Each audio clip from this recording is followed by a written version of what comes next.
All right. Hi, everybody. Welcome to Talk Openly. My name's Jack, and I'm joined by my lovely friend, Daniel, Hello, everybody. Happy Valentine's Day.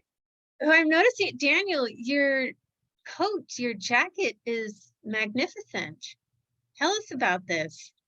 Um, Wow. yeah, this is my most favorite jacket of all time. It's for those who are just listening, it is a very, very colorful little light jacket that has mushrooms all over it. It has like enoki mushrooms, it's got shiitake, it's got all kinds, Yeah. chanterelles, you name it. And it was a gift, a very lovely, I think it was a Christmas gift. Like 2 years ago, I think it was, from my oldest daughter, who knows my love of fungi. So She knows you well. That's so sweet. she does know me quite well. It's scary sometimes, but Yeah. yeah. Oh, she loves you. That's great. Yes, it's true. It's true. So that's why I like it. It's colorful too. I Yeah. didn't have anything red and with hearts on it. And because I love mushrooms so much, that's the closest thing to hearts that I I was have. just gonna say, yeah. And it's funny because I'm not wearing anything Valentine's-y today. That I went smile to looks work. pretty Valentine's-y. The what? Smile. Oh, the smile, thanks. Oh, yeah, I am feeling smiley. Because I'm talking with a good friend, which is great. Yay. But it's cool is that I've got this shirt from Mount Rainier. I don't know if you can see it, but Yep. it's, yeah, when I went to Mount Rainier this last time with my roommate, and I got this black bear shirt because, for one, everybody loves a black bear, and two, Mount Rainier is my absolute number one, well, number one of number ones of places. I love it so much. And yeah, so it's funny that I'm wearing that tonight. It's kind of like a nice little synchronicity Yeah, that we both. all the things that we love and some people that we love. Yeah, yes. So we're gonna be kind of we're being kind of corny tonight. We're talking about love.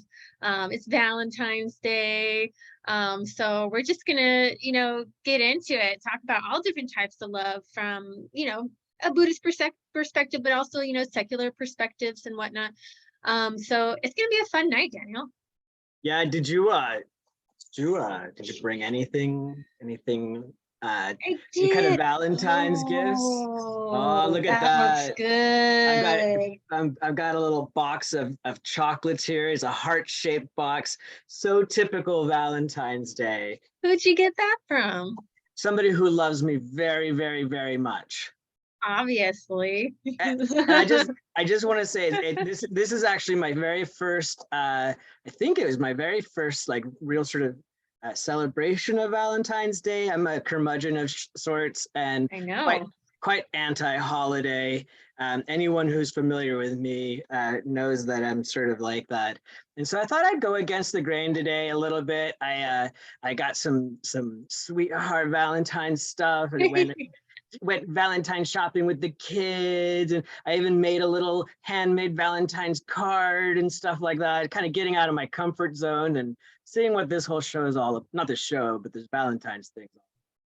Yeah, that's beautiful. So, I mean, that's what's kind of fun about holidays now that I'm like an adult and I've kind of aged past my like contrarian phase where I just like hated everything because I felt like I needed to. And because it's like, I'm not going to let capitalism define my love for people, you know. But sometimes it's just fun to like Yeah, buy candy and eat it with your friends and loved ones, and yeah, totally. be a little bit silly, right? Yeah, exactly. Yeah. So you got chocolates too, huh? I have a chocolate. Yes, I have Nice. chocolate. Um, the classic Ferrero Oh, Rocher. oh. This was probably a find that my partner got maybe from the food bank, but he often accidentally buys things that has milk in it. He's vegan. But yeah, he like won't read the back of the Sure. box. Yeah. And so then I'm like, well, I will be happy to take that off your Heck hands. yeah. I'll eat some chocolate. I also got the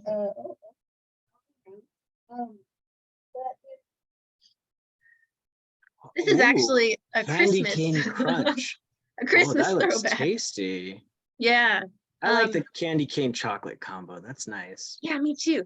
You know, one thing that I was thinking as I brought this upstairs is that I know a report came out recently that like dark chocolate has it's been found to have quite a bit of lead in it. Yeah, just some heavy metals. Don't worry. It's fine. But you know, as I think in America, probably everything has a little bit of lead in it. It seems there's not really any regulations around lead in food yet. But I did hear that as long as you're not, if you're a pregnant woman, as long as you don't eat more than an ounce of chocolate a day, you're good. So I think we're all good. Oh, whew. Okay. Nice. Yeah. Oh man, well, before we get the kind of the show on the road, I just wanted to check in with you about your week and like, you know, how your training is going, like what's going on in your meditation world. Oh my gosh. I got to tell you something. I had a breakthrough. Yeah. This happened at beginner's meditation last Wednesday. So Yeah. I've I'm been gonna eat my going. chocolate. Yeah. Enjoy. I'm going to tell a little Mm. story while you enjoy that chocolate. Mm-hmm. So I've been going to this beginner's meditation group for, I don't know, I'm going to say like 6 years or maybe longer. I don't know, for years, right? And of course, I have, all kinds of things shifting in my mental states and whatnot. But, I'm practicing shamatha that's what we're doing in that meditation class, Mm-hmm. concentration. And, I've been able to achieve certain, like surprising levels of concentration for myself over the years. But it's always been sort of elusive to maintain it without, I always forget at some point, I lose my object and then I'm gone. And it's not always gone for long periods of time, but every single meditation sit, it's 24 minutes, this class. And every time I lose my object, I forget that I'm meditating for a minute, I go off and then I come back. And I understand that that's the practice, right? Yeah. Okay, Matthew Kruse was leading the show last Wednesday, Mm-hmm. and we had a nice group of people there. And I just like sit down, like, okay, I'm gonna do whatever. I'm gonna focus on the breath, right, just right at the entrance to my nose, right. And so I was like, okay, this is what I'm doing. And for 24 minutes, I never ever lost it. Not once did I lose my object. And I even had these, like, it was really funny because once I realized that this was happening, I was like, oh, Yeah. oh, and I started getting kind of excited. I was like, oh gosh. And then I realized, oh no, there's excitement. I can't, that's gonna take me away, but never did I lose. I stayed on it the whole time. It was really amazing. I felt such a great sense of like accomplishment and clarity and Totally. balance and all this great goodness that came from like sort of recognizing like, yeah, this is what practice does. You get to, sort of like level up and see what that's like. And of course, I've done sort of my ego's taken a hold of this. And since then, my daily practice is trying to get back to that. And I Yeah. can't, no, I can't do that. Can't force it, right? so there's a little bit of frustration where I'm like, oh man, like there I am Yeah. again. This is the same old thing, Yeah. but I know it's possible. I know it's possible. Right. Yeah. Yeah. So when the sit was done, and one thing, did it go real fast? Did you Oh yeah. notice that? Yeah. Yeah, Well, it goes super fast. I wouldn't say it was like trance-like fast, right? Yeah. It wasn't like that. I was very present with it, and I knew time was passing or whatever. But when Matthew rang the bell, it didn't surprise me like it would if I was in a trance or asleep or something, right? Like, it didn't Totally. surprise me, but I just was like, oh, really? It's over, huh? Okay. Yeah. Mm. And when the bell rang, like what were you kind of left with after, like, what were the feelings? What was like the physical sensation and mental, emotional? Yeah, I would say like it was a very calm, clear, kind of spacious, and exuberant, at the same Mm. time. There was like, it was a really sort of heightened energy. Like I was super excited, like happy, proud. I don't know what you want to call it, but there was also this just sort of like deep sort of like stability. You know, the way I described it to the group, Matthew had used the analogy of like the keel on a sailboat, how with practice our keel gets deeper and deeper. And so it doesn't, Mm, you know, we don't topple so much. And I was like, man, my keel was deep, heavy, and centered. Like it was like as even keel as you can possibly get. That's how I felt. yeah. Oh, that's fabulous. It was Congrats. awesome. Yeah, Highly recommended. It's worth 6 years or 7 years of practice. Yeah. definitely. Yes, absolutely. Yeah, sweet. That's so great. I'm really glad to hear that. Thank you. Thank you. I'm Yeah. super stoked. Right. Now I'm curious about you. Enough about me. Yeah, I've been having a good week. My training is interesting. I do shamatha as well, and I also do I read through one of the like tantric sadhanas, and yeah, there's like this kind of commitment mind, I guess, that I noticed that feels really good. Yeah, dig in. That looks good. But I just feel like kind of like renewed commitment kind of continually. And that feels really good because typically what will happen with me is that I'll like lose some of my fire, Mm, and I'll just just not be really interested or curious in my practice for maybe a couple days. But I feel this just kind of consistent intimacy with my training. And I'm typically I'm someone who's very distracted in meditation. However, I notice in when I'm reading like a tantric sadhana or doing something that has a little bit more activity involved, my shamatha is really strong. oh yeah. Yep. Like it's so interesting because when I'm only doing like, well, I'm speaking dualistically here right now by saying that shamatha is different, but I'm doing shamatha in tantric practice. But when I'm solely doing like just focusing on my breath, um, my mind is like all kind of over the place. But when I'm reading, I notice like, man, my attention is really very strong, which it hasn't been like that. So meditation as like I think a genuine cure for ADHD is it's legit, man. Yeah. Um and yeah, I would say uh as far as my attention level though, like within the actual shamatha, it goes up and down. But that's just kind of me. That's where I'm at, and that's okay. But yeah, definitely feeling genuine like love and appreciation for my training and for my teacher, and also just noticing like I'll kind of like in the middle of my day I'll just like notice what I'm doing, and it's like, Mm. oh yeah, that's it, that's exactly what I should be doing, just checking in. And it's all of it is my dharma practice, and so that's what it feels like. It's like a real commitment, which I And love. and besides real sort of commitment, it's also, I think, proof positive that there is such a thing as joyful effort. Mm-hmm. Right, like, because so much of trying to create a consistent, stable practice is sometimes it feels like less than joyful effort. Sometimes like we've talked about in the past, there's a lot of, you know in the early stages especially, there's a lot of sort of like, I don't know, kind of meanness, difficulty, self-aggression, I don't know, that kind of shows up towards and regarding the practice, and avoidance as well. Right. And so there's like all this energy in it that's like really kind of disruptive and feels kind of difficult. Like, oh my gosh, is it always going to be like this?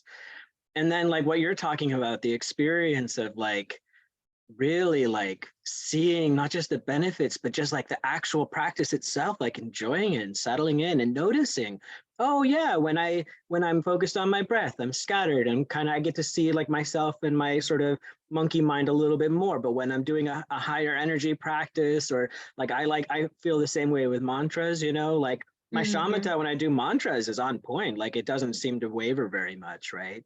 It's Yeah, just yeah. when I do some of the other concentrations, right, or like using my breath or whatever, that that it gets a little bit more difficult. But I just think it's so cool to hear, like it's inspiring, right? To hear like, yeah, you can, like, after years of doing it, you think you'd be bored of it, right? Especially with ADHD. You'd be like, Yeah, okay, let's move on to the next thing. I'm over this. I already know what's here, right? But no, it's like right. it's constantly unfolding, and there's like such like beautiful like states, experiences. Uh, I don't want to call them realizations, but just like cool stuff happens. Yeah. Well, there's like this recognition, maybe, right? Recognition of myself in relation to everything else. Yeah. And that, uh, that dualism is shaky. It's not really there. And thank God, right? Shaky yet um, persistent. oh yeah, most definitely. Yeah. Well, and it's like that, yeah, it's a persistent fiction that, keeps us we have to use that fiction to live in our conventional world where we're engaging with different beings and whatnot. But yeah, that it's like meditation is this real training ground for recognizing how it actually is. And so yeah, I'm getting that feeling, and it's fabulous. That makes And I me was so actually, happy for you. thanks, yeah, same for you. And I was thinking too that's actually a pretty nice segue into our topic for tonight. This, talking about love from both a Dharma and secular perspective. Um, and I was just thinking about that as we were talking about our meditation practices, where, we go through different stages of this journey. And there might have been places where we could have backed out, right? And I'm Yeah. thinking about um Oh, you know my romantic relationship, my partnership. There's been plenty of times where I've thought, like, am I staying, am I committed? And deciding, it's kind of, it is like, it's a decision, like, I'm choosing to be here. I'm I choosing hope to, so. yeah. Yeah. Right. um but yeah, that's, I think love is really choosing to make a commitment. And I just felt that really strongly as you were talking about your practice. What do you think? That love is choosing a commitment. Yeah. Choosing to be committed, and Yeah. to engage, Right. and to show up. uh There's so much about loving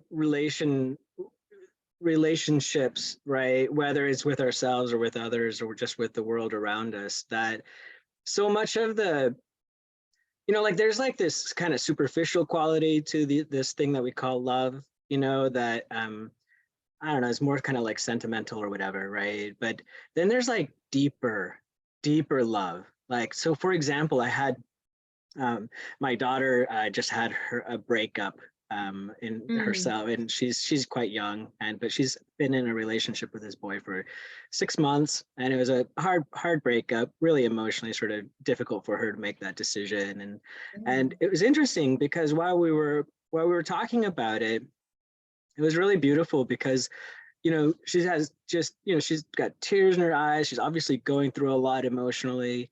And it was interesting to be able to observe and to sort of point out, like, yeah, that underneath all of that feeling in your heart, that's love too, mm. right? That too is love. Like, look, like, just don't run away. Like, feel it, experience that, right? Like, because it's has all of it's a powerful emotion, right? It's such a so deep, and it's so pervasive through our species, right? Everybody is touched by love and wanting to be loved and wanting to love in return and all of that.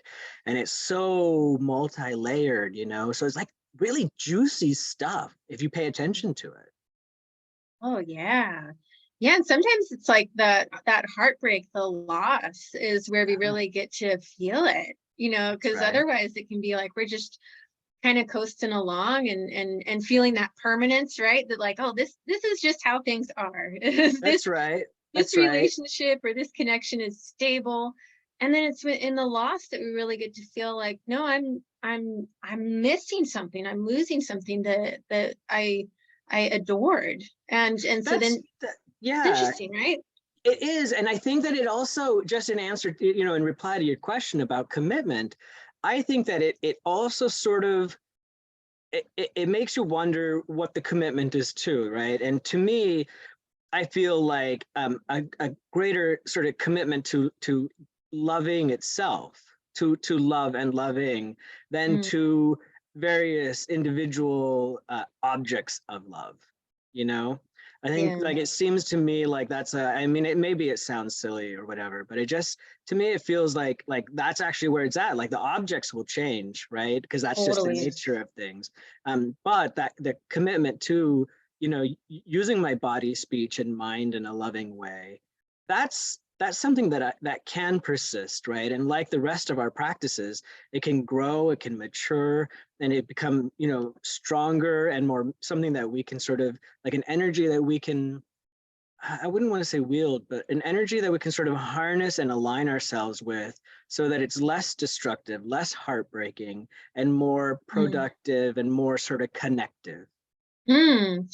I love that. Yeah, I mean, that makes so much sense to me. And I think, um, before I met the Dharma, before I started going to Lion's Roar, that was actually the type of love that really resonated with me was, um, of course, like having like individual kind of loves and people that I feel close to and whatnot. But there's this deeper love or just different and kind of more pervasive feeling that I would get when I was involved in like activist movements where it was like this feeling of uh brotherhood, almost. Like that's not the perfect word, but this feeling of like shared humanity and wanting things to get better and doing, volunteering our time and our bodies, our energy to just help each other. That really was what it was. And so I think that's always what I've been looking for is a spiritual love, like a love where I feel connected to everyone, Yeah. regardless of who I'm actually, physically or, in this life emotionally connected to. Um, it just feels so vast and important and powerful. Yeah. Um, and yeah, it's like what I've always been searching for. It's so funny. I was just thinking about that. I love that you mentioned it. I remember growing up, within a Christian tradition, and one of the things that was emphasized with regard to love, obviously, so they would say God is love, right? And then break it down because just like I mean, love is the most abused and misunderstood, I think, word in the English language. And I think that as long as that concept's been around, it's been sort of the same problem, right? It's like kind of a catch-all for so Yeah. many things. But one of the things that I remember learning as a kid that kind of stuck with me is that they broke it down into three different kinds of love, and they used, I think it was the Greek words for it. So they were like, there's eros, which is like a romantic love or sexual love, right? And then there's philia, I think that's how you say it, which is Mm, like brotherly love, or what you were talking about, that sort of communal love, right? yeah. Like working together in harmony, that kind of thing. And then there was agape, and agape is that spiritual love, right? That's Mm, sort of like it's at a whole kind of another level, right? And I think that like it's fine to use the same word to describe it all, but kind of have to know what like which aspect of it are we talking about, right? yeah. Oh, there's just like such lovely nuance with those words. Yeah, and they're Really all like that. right. And then you recognize actually that they have something in common, right? They that like really good like romantic sexual love shares something in common with that brotherly love, and shares something in common with that spiritual love.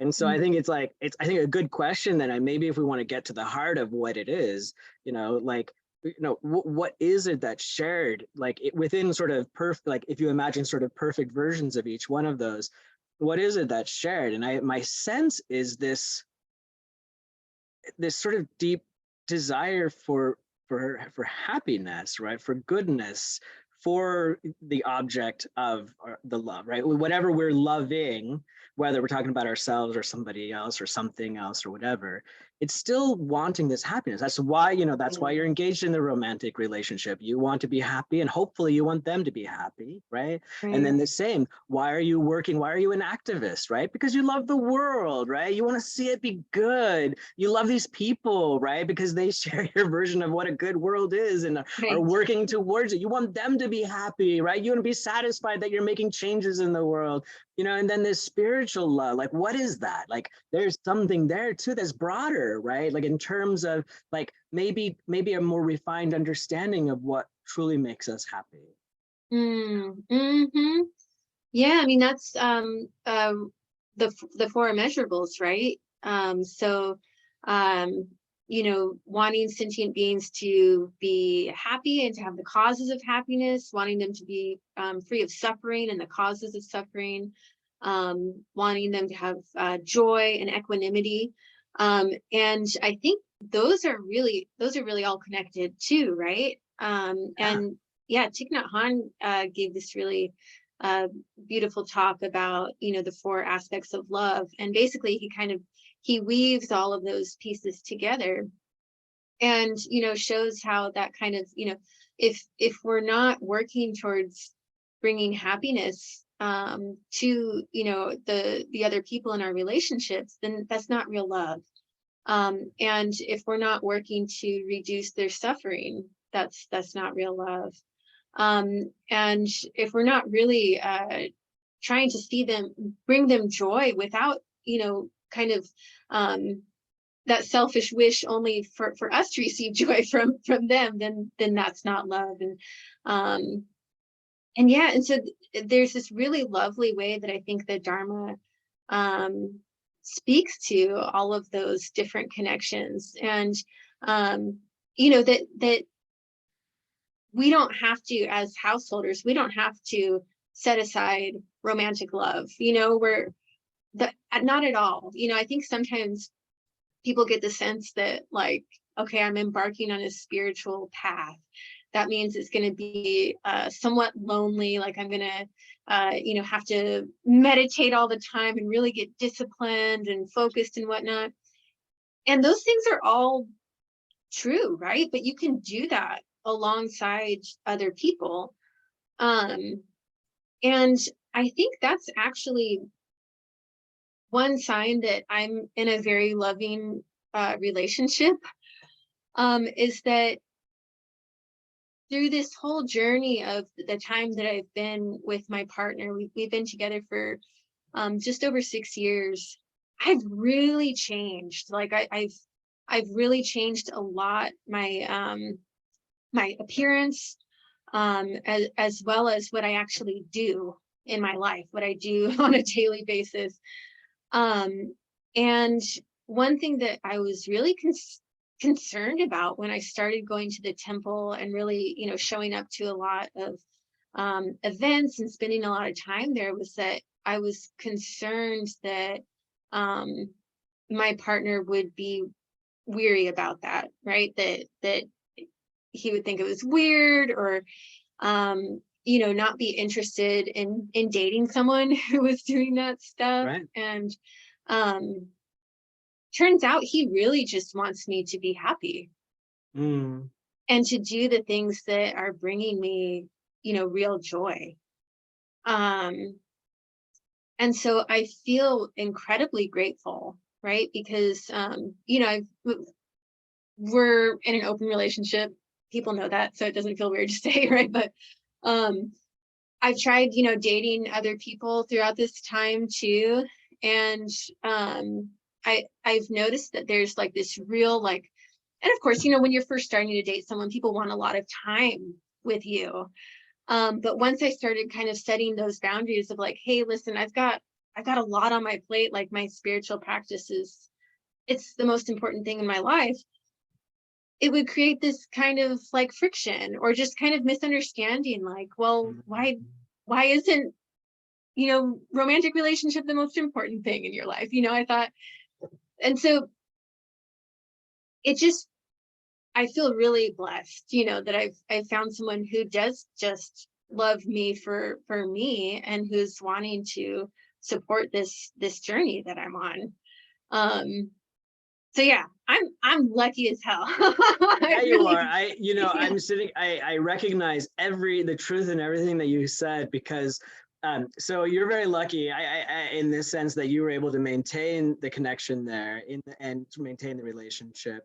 Um, in my case, I took it upon myself I was in a perfectly good relationship with a beautiful person, wonderful human being. And when I started like really taking this sort of spiritual stuff and myself very seriously, I started pushing away, right? I was like, oh no, like for all the fears and all this sort of like I had all these mistaken ideas about what it meant, and like, like I'm going down this path and you're not coming along. I know you're not. So, there's gonna be a separation, and like maybe you're gonna drag me down, or I'm not gonna meet your needs. I'm not gonna like, because I'm so dedicated to this, like I'm gonna become a Buddha right away and whatever. I had all that, whatever. I had all these stupid ideas. And so I pushed away, right? I separated. I was like, no, no. And she was like, hey, yo, I just want you to be happy, right? Like very much. Just like, you don't need to you don't have to go away. Just like still be yourself or whatever. Come on. But I was like, no, I'm gonna be somebody else, right? I'm gonna become something that I'm not. And so I pushed away. But the good news is we were able to actually maintain our friendship. And we're, at least nowadays it seems it's kind of nice. Like it kind of seems like we're kind of coming back together again in a romantic way. So, maybe not all is lost there. In that sense, I feel very lucky to at least have retained her as a friend. But I see what you're saying, right? Like there is this what appears to be a threat to our romantic relationships with our spiritual practices. But my sense is actually our practices very much enhance and make our relationships infinitely better. Because if that's not what they're doing, it's not the right practice. Yeah. Oh my God. Yeah. I mean, yes, the transformation of my mind in relationship with my partner has been really radical. I mean,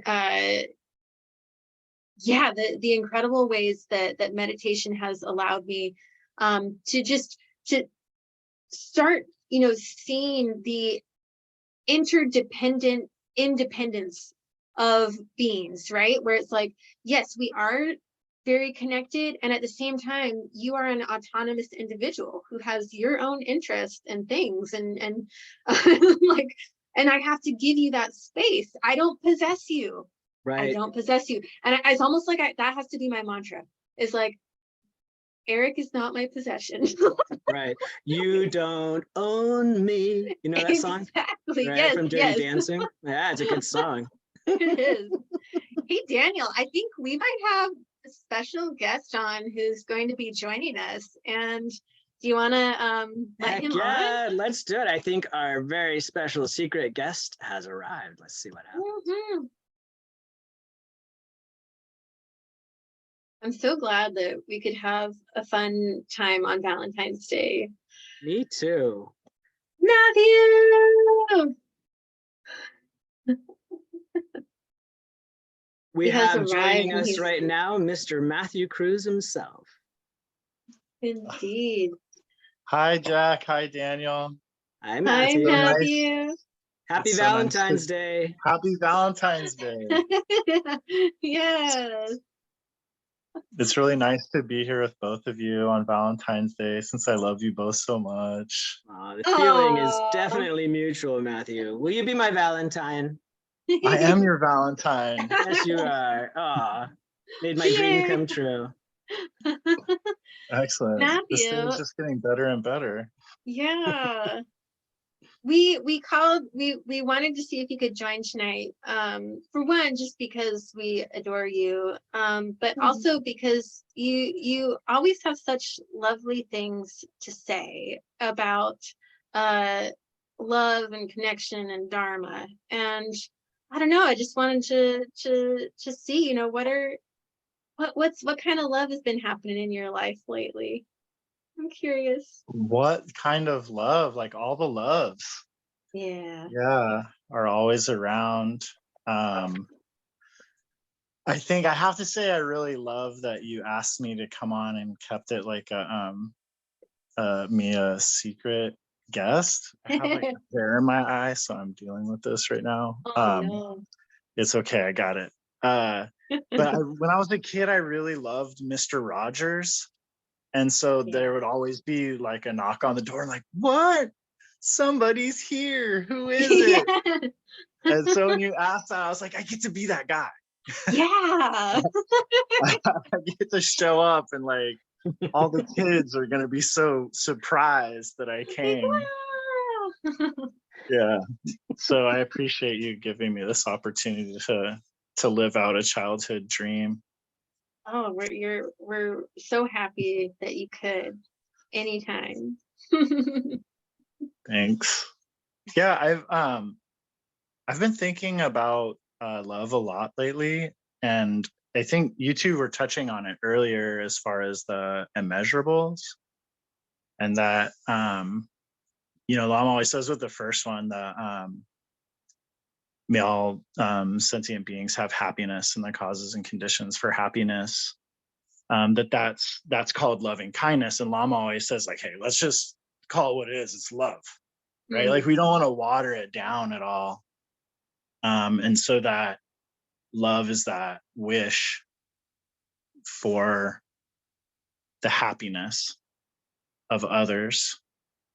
And that's when I know I love somebody, right? Like when I'm actually concerned with their happiness.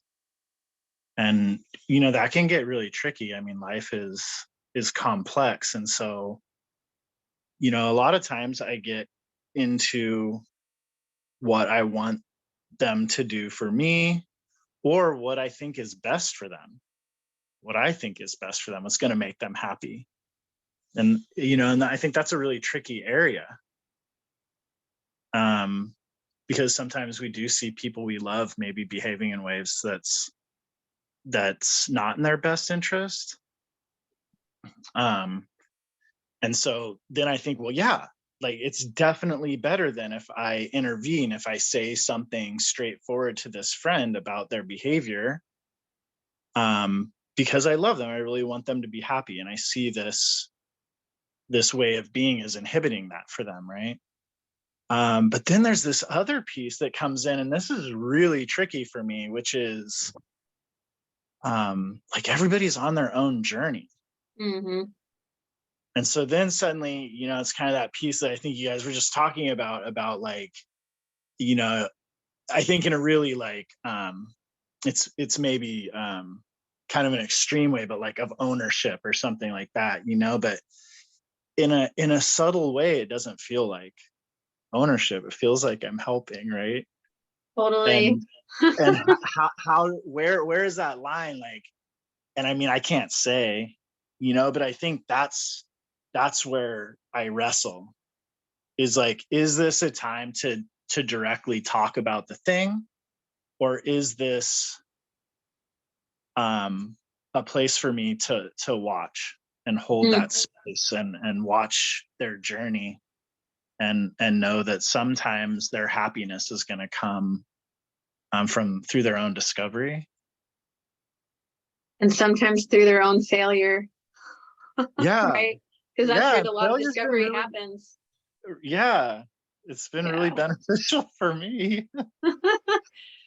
And that is so hard. And I've actually I've been thinking about that with a friend of mine recently too, where it's like, okay, when would I intervene? When and would I? And I love that. Thank you for bringing that up about like, would an intervention just in some way be me trying to control the situation and manipulate the situation? And if I really look at it, that's not love at all. That's not love. That's control. Right. Yeah, and I think it gets really subtle, right? Like I don't think we can always say like where that line is.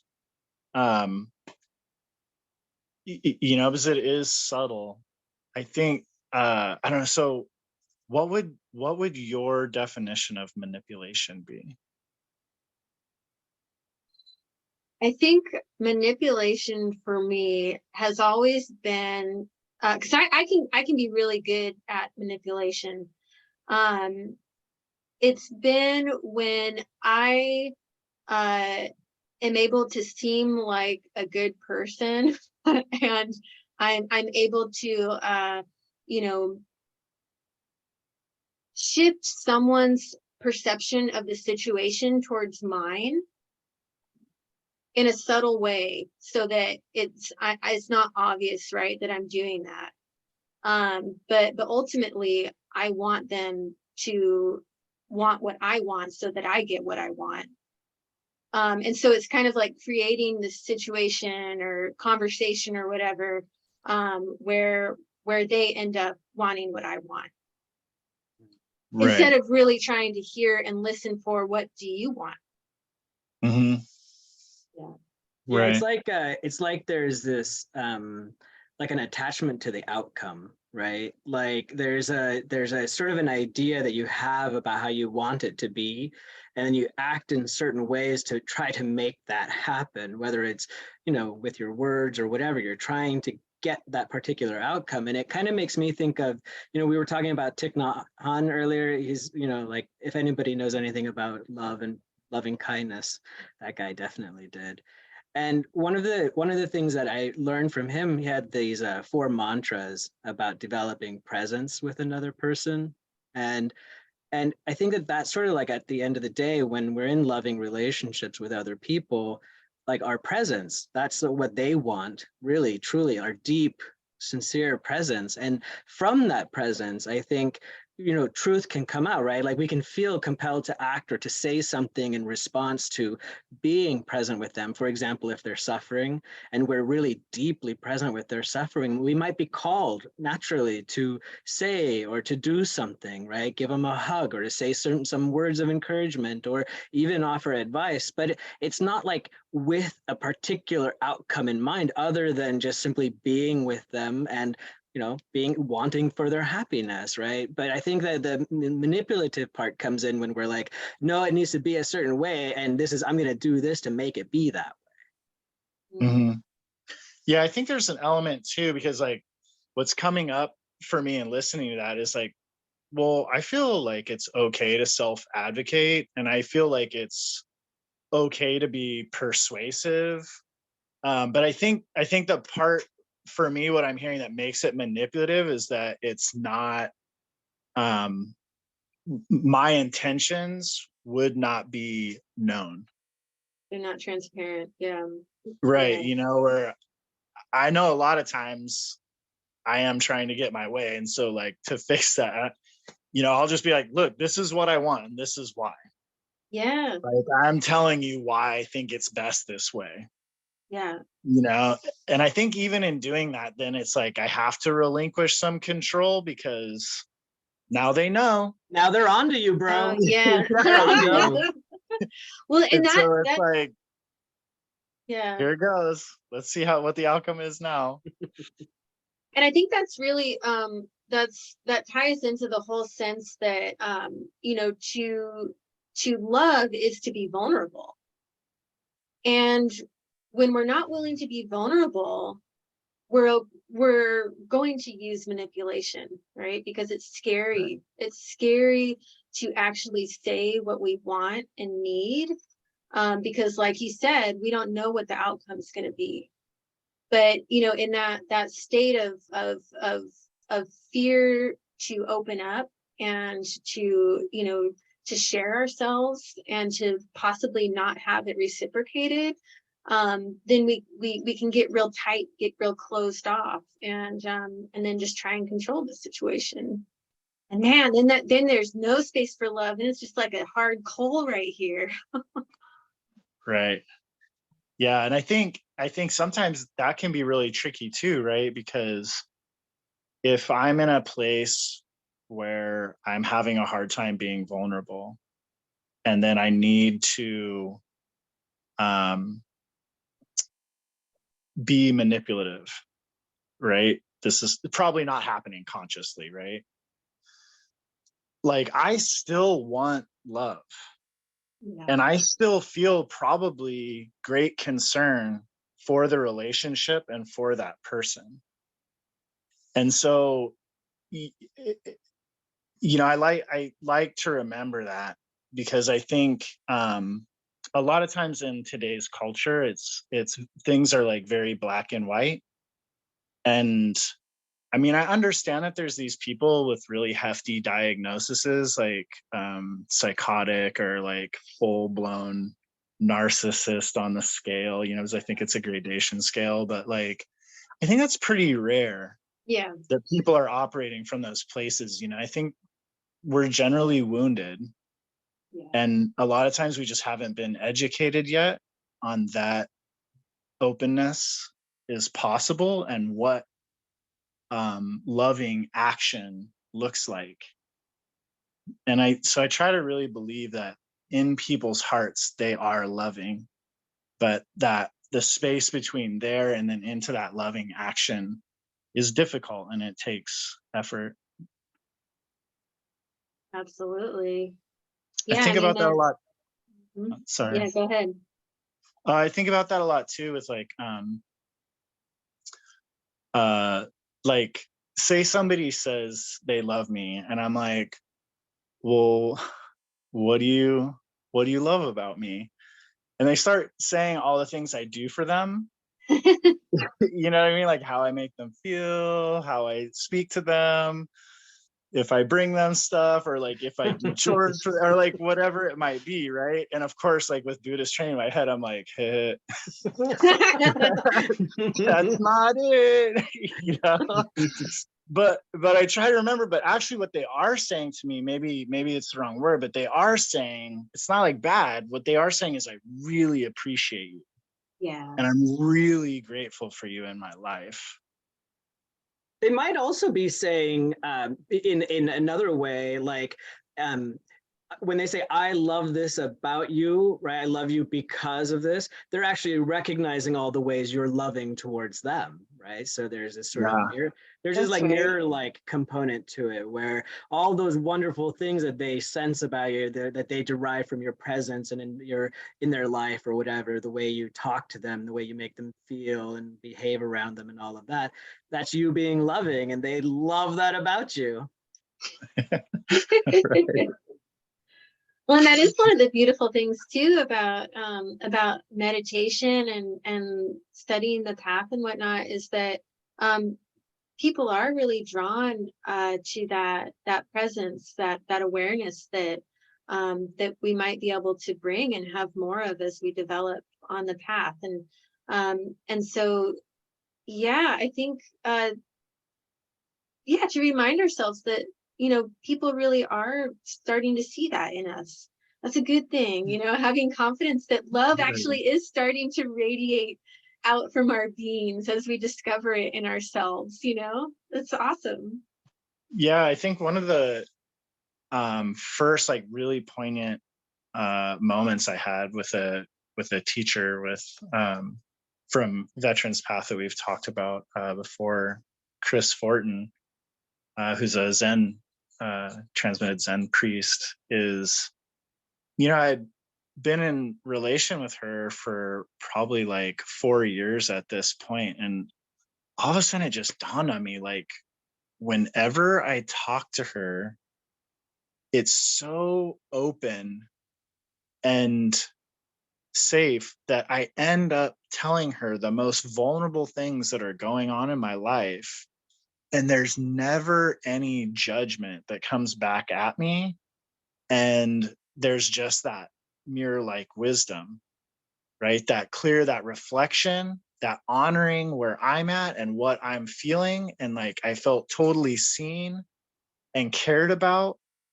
And she would always like also like get through the hard stuff and then encourage me and like Yeah. get me happy again. And I would leave it happy. And like I started realizing like all of these conversations are going this like way, and it's so good. And then that made me go like, wow, I want to do this for other people. Yeah. Like, now this would be really good. This is really good. Like, I want to give this too. Yeah. Oh, that's such good stuff. Yeah. I mean, Yeah. I remember one darshan with Lama where I entered like totally like devastated, just like done. I was like, I'm done with Dharma and I'm done with life. I just don't want to do it anymore. And by the time that I left the office, I was laughing. I felt like breezy, like I was light, and it was pure like just happiness. And so yeah, being around someone who genuinely wants you to be happy, no strings attached, like that is some freedom. Yeah. It It's reminds really me, very, it it's reminds very me of that. liberating. It Yeah. reminds me of that, you know, the whole concept of, you know, flame, a candle lighting another candle, right? That the one light isn't diminished, right? So your friend Matthew, right? She's bright, fiery light, very clear, right? And you benefit from that light, and it actually sort of lights your wick. And now, you know, you're like, oh, whoa, hey, there that is. Or you go into darshan and you're just nothing. You're just like a little wax covered wick and all like wet and dark and whatever. And, you know, you walk in, he's just like, doop, like that, right? And it's so cool because it doesn't take away from the person who's giving it, right? So like love doesn't have this quality of diminishment, right? It just has this sort of infectious sort of like, yeah, it gets transmitted, sure, but it doesn't take anything away from the loving person. Mm-mm. That's No, right. it's infinite. Exponential. Mm-hmm. Mm-hmm. And it's our true nature too. So it's like, you know, as we start to kind of slough away, you know, what's covering it up, you know, we start to see that that's actually the natural state, and it's really comfortable to be there. It's uncontrived, you know, and of course it takes effort to recognize, and but that is what's really there. It's so beautiful. It is. Yeah, it's interesting. I wonder how we, you know, with, you know, like if there's a way, or I know there is a way, but like maybe you guys have some insight into how to balance the sort of spacious, you know, like giving space and allowing for there to be some separateness with this sort of like, there's this attractive sort of craving part of love as well that kind of brings things close together. I wonder, you know, if you guys have any thoughts, advice, recommendations on trying to balance that sort of, you know, like the separateness and the coming together part of it. So there's maybe not so wild, right? Maybe a little bit more stable. I do. So Great. yeah, so like this is like kind of I feel like this is a little bit on the samsaric side, but I've known a lot of people who have been poly for that reason, to help so they can balance. And then I've seen people operate with labels on the relationship to try to adjust that level of closeness or space so that it's healthy. I think the thing that's worked best for me so far is refuge, and like understanding what I'm doing and what I'm taking refuge in.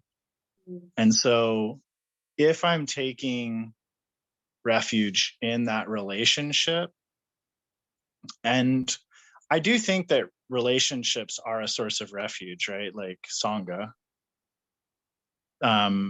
But when I am taking refuge in that relationship at the expense or in opposition, maybe, I don't like that word right now, but like not in alignment with taking refuge in Buddha and Dharma, then I know that I'm getting too close. That Like is there's, like there's an sticky. enmeshment factor. That's a hot take, Matthew. I like it. It was, it's nice. I asked about balance, and you said this might be on the samsaric side, but you actually have, it's right in the middle of sort of samsara and nirvana. That's what you're like treading that line. It's beautiful. Thank you. Well, thanks. Yeah, well, I meant the labels and that type of adjusting. That's very samsaric, right? Yeah. It's like with drinking. It's like I'll only drink beer now. And only after 5 p.m. Yeah, Right. only after 5 p.m. That'll Oh fix gosh. it. I'm a wine enthusiast. I'm not an alcoholic. Uh-huh. What Yeah. about you two? I was gonna say just meditation, Mm. quieting my mind, and allowing the kind of chaos to settle. And I feel like that has been such strong medicine for me, and feeling what's actually happening, and being able again to see my partner within this interdependent relationship that we have as an independent being, and really needing us both to have that freedom. And meditation has really led me along that path more than anything else. Yeah, I think maybe meditation is where I get a real like palatable experience of equanimity.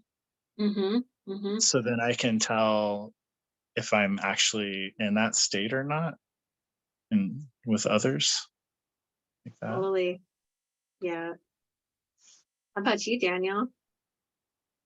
My approach to getting some kind of balance in my relationships is to ask wise Sangha members who have been on the path longer than I, what their what they do, and then I listen really carefully, and then I try to apply it. That's why I was asking you the question.